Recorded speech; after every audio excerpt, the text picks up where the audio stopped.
నాన్నగారు హరికథలు చెప్పేవారు, అంత పేరు తెచ్చుకున్న వ్యక్తి. మీరు క్లాసికల్ నేర్చుకోకపోవడానికి కారణం ఏంటి? మీరు క్లాసికల్ నేర్చుకోకపోవడం కారణం ఏంటంటే నాకు కుదురుండేది కాదండి. చాలా ఎప్పుడు హైపర్గా ఉండేదాన్ని నేను. ఆటలు అంటే మా అమ్మగారు ఏంటంటే ఆవిడకేమో నేను మ్యూజిక్లో ఉండాలని కంప్లీట్గా, మా నాన్నగారేమో చదువులో ఉండాలని. ఈ రెండిటికి న్యాయం చేకూర్చాలి.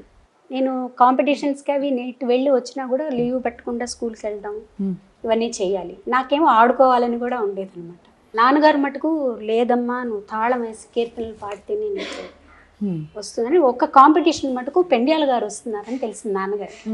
నువ్వు వేరే పాటలు ఏమీ పాడకూడదు, నువ్వు త్యాగరాజ కీర్తనే పాడాలి అంటే అప్పుడు చెప్పాను, నాన్న సినిమా పాటలే పాడాలి అక్కడ, అంటే సినిమా పాటల్లో త్యాగరాజ కీర్తన తీసుకో అని చెప్పి పూజ సినిమాలో నీదై రాదా నాకు బాగా గుర్తు. ఎందుకంటే నేను తాళం సరిగ్గా వేయలేదని మా నాన్నగారు తొడ మీద చాచిపెట్టి కొట్టారు ఆ రోజు.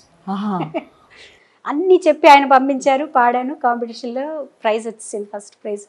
ఆయనేమో పెండ్యాల గారు పాప ఇది ఏ రాగమో తెలుసా అన్నారు. తెలుసండి వసంత అన్నారు. అప్పుడు వసంత కాదమ్మా ఇది వసంత భైరవి కదా అన్నారు అనమాట. అప్పుడు నాన్నగారి దగ్గర చెప్తే అందుకే తెలుసుకోవాల్సినవన్నీ తెలుసుకొని వెళ్ళాలి అని చెప్పారు. ఒక్కసారి మీరు ఆ రోజు తాళం సరిగా వేసి పాడలేదన్నారు, ప్రేక్షకుల కోసం ఈ రోజు తాళం వేసి పాడతారు? చాలా సార్లు పాడాను అసలు టీవీలో.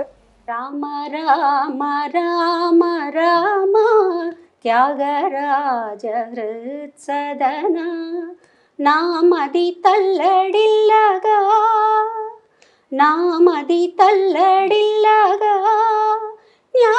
న్యాయమారా వేగమెని దయరాదా నీ దయరాదా నీ దయరాదా రామా. తర్వాత చెన్నై వచ్చాక అవసరమైనంత మటుకు నేర్చుకున్నాను. చాలా మంది దగ్గర నేర్చుకున్నాను.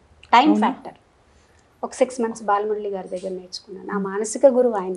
ఏ అంశం నచ్చుతుంది ఆయన పాటలో మీకు? ఏది నచ్చదండి. కరెక్టే, 100% మీరు చెప్పింది. బట్ యూజువలీ ఒక గురి పెట్టుకున్నప్పుడు ఒక గురువు పట్ల యూజువలీ వాయిస్ కల్చరో వారు గమకాలు పలికే తీరో ఏదో ఒక పర్టికులర్ ఆస్పెక్ట్ పట్ల ఆకర్షితులవుతాం మనం. నాకు బాగా ఆయనలో నచ్చేది ఏంటంటే ఆయన గొంతు, ఆయన పాడే విధానం యూనివర్సల్, అందరికీ నచ్చుతుంది అది కాదు. ఎప్పుడు కూడా అసలు ఆయన గొంతు బాగలేదనో లేకపోతే ఒక స్టేజ్ మీద దగ్గుతూ ఉంటారు పక్కన, స్టేజ్ మీదకి వచ్చేటప్పటికి అసలు ఏవి ఆయన అంటావు, వేరే లోకంలోకి అసలు ఆయన కాదు అక్కడ, ఏ గంధర్వుడు ఆయనలోకి వచ్చేసారు. మిగతా ఈ ప్రాపంచిక విషయాలు ఏవి ఆయన్ని పట్టవు.